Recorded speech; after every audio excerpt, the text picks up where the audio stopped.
Hello dear students, today's topic is human reproduction.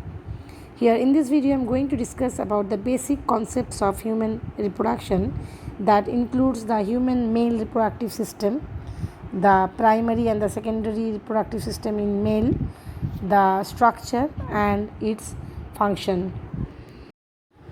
The human male reproductive system includes the primary sex organs, that is the testis, and the secondary or the accessory sex organs, that includes the accessory ducts and accessory glands, as well as it includes the external genitalia.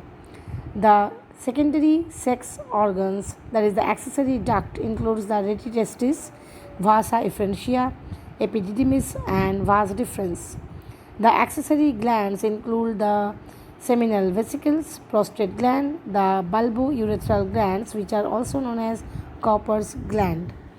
Now let's have a look about the testis. Testis. A pair of testes is situated outside the abdominal cavity in a sac of skin called scrotum in males. Scrotum keeps the testis at the temperature of 2 to 2.5 degrees centigrade lower than the internal body temperature that is necessary for the formation of sperm. Each testis is oval in shape and nearly measures about 4 to 5 centimeter in length and 2 to 3 centimeter in width. The outermost covering of the testis is formed by a dense fibrous membrane called tunica albuginea. Each testis is divided into 250 compartments called testicular lobules.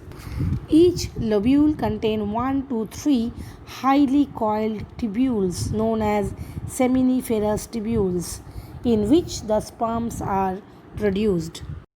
Each seminiferous tubule is lined on its inside by two highly specialized cells called the male germ cell, which is also known as spermatogonia cell, and the other type of cell is the Sertoli cell.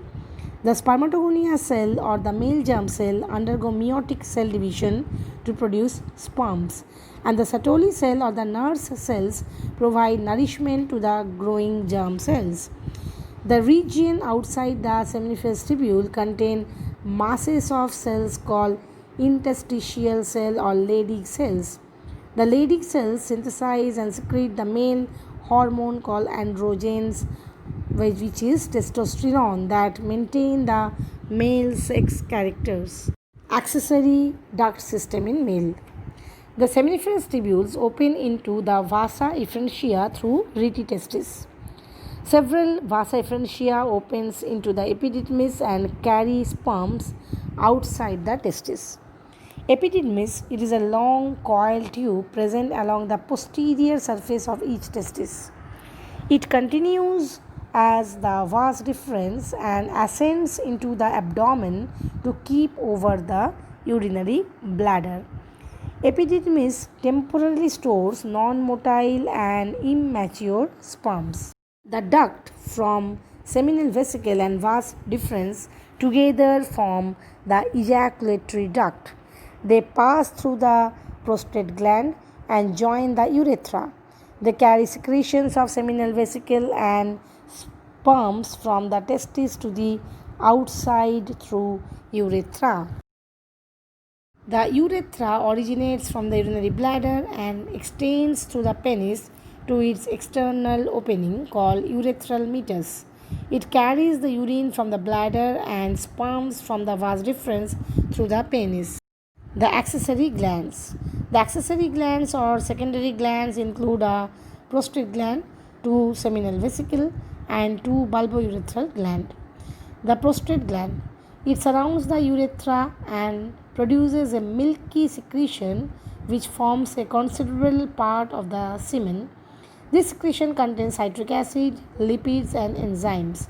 Secretion of the prostate gland nourishes the sperms or spermatozoa and activate the spermatozoa to swim. The seminal vesicles, this secretes mucus and a watery alkaline fluid that contains fructose, which provides energy to the sperm.